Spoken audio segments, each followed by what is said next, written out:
Today we're making a savory grilled steak flatbread with tender strip steak, sweet caramelized onions, roasted red peppers, and a drizzle of balsamic syrup.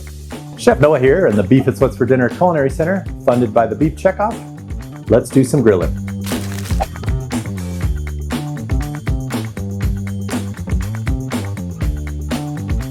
All right, first off, we're gonna caramelize some onions.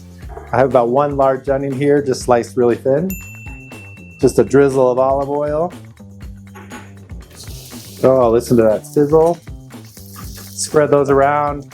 We're going about medium heat here. All right, now let's work on some dough. I got some flatbread back here. We just bought a pizza dough from your local grocery store. Sometimes they'll have them bagged up, fresh, ready to go. It's about a pound dough, if that helps you out. We're gonna try to stretch it square, about the size of our half sheet pan there. There's numerous ways to stretch dough. Room temperature will help you out.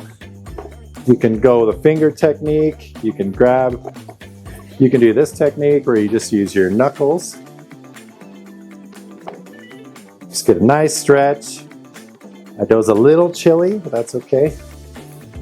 And we're looking for about a ½ inch thin. We don't want it too thick because it won't cook all the way. All right, we got our dough about the right size. Just taking a little olive oil and brushing one side of it. It's probably about a ½ inch thick, maybe a little less. The thinner the better. Remember, it's gonna puff up when we throw it on that grill. We're just gonna drag that, ready?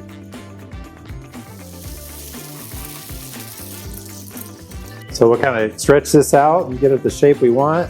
If you get wrinkles in there, it's okay. Just kind of press them out. And then we'll just let that cook for a couple minutes. And while it's cooking, we're just gonna glaze this other side with a little olive oil. So when we flip it, we'll be ready to go. All right, we're gonna flip our dough. See how nice and brown it is on that side. Nice grill marks on there. It's gonna be a nice flatbread. You could use any of your favorite flatbreads that are pre-cooked if you want. There's naans out there that work great. There's pita would work great. This is kind of fun. You get to stretch dough. You can get the kids involved. You can pick their favorite toppings, all that fun stuff. So we're gonna let that go for another couple minutes and it'll be just about perfect. Our dough's looking good. Nice and brown on the bottom there. We're gonna pop it on our sheet pan here. Drag it off. If you like a spatula, that works good too. If you need to split your dough in half, that's fine, not a problem. We're gonna put that aside and get to the fun part, our beef. Got a strip steak here, New York strip, also known strip loin. Great piece of beef, very lean. It's gonna work great on our flatbread. Beef loves salt and pepper, so don't be afraid. Nice even coating. So our pan's nice and hot. We don't need any oil on there. Steak should be just perfect, so.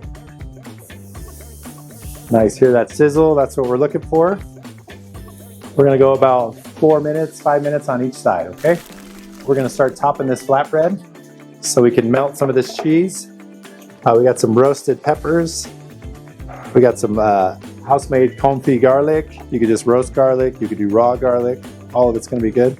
Throw a bunch on these. We think that these go really good with beef. So we're doing some roasted peppers.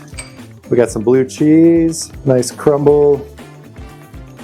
Throw some of that on there. And then we're gonna take some of this garlic and just kind of squish it all over. All right, let's check our steak while that's topping. Now we're gonna take our beautiful caramelized onions and just kind of sprinkle those everywhere. Great flavor, sweetness, spread that all around. We're gonna throw this in the oven and melt this cheese. So by the time our steak gets done, we'll be ready to slice. Go on. All right, our steak is looking good. It's right about the temperature we want it. So we're gonna pull that and let it rest for about 5-6 minutes. Make sure you do that. You're just gonna redistribute those juices. It's gonna be a perfect cut. Resting simply means letting your beef sit for a while before you slice it. As your beef rests, the juices evenly distribute throughout the meat. This helps keep beef juicy, tender, and flavorful. All right, our beef's rested. It's been about 5 minutes. All those juices have redistributed. Let's cut her open, see how we did. Oh yeah, it's perfect. Check that out. So we slice that nice and thin. You could cut that in half if you want a little smaller piece. Just remember it's going to be a little easier to eat when it's thin on that flatbread. Speaking of flatbread, let's check it out. Oh, it's perfect. Our blue cheese is gooey, melty, everything's warm through. We're going to top it. I got some nice fresh arugula here. Spread that out. That's going to give it some peppery flavor. You could use spinach if you don't like arugula. Get as creative as you want. So we're just going to distribute these all around, these nice strips. You could do a sauce if you wanted to. Get as creative as you like. And then for the finishing touch, we just have a nice balsamic glaze. Just balsamic reduction, gets a nice sweet flavor, brings out all the umami from the beef. All right, there you have it. Beautiful grilled steak flatbread. Perfect for any occasion. You get outside, you get to cook on the grill, get out of the kitchen for a bit. Weather's getting beautiful. If you try this, make sure you leave us a comment, tell us what you think. And for more beefy recipes, go to beefit'swhatsfordinner.com. We'll see you next time.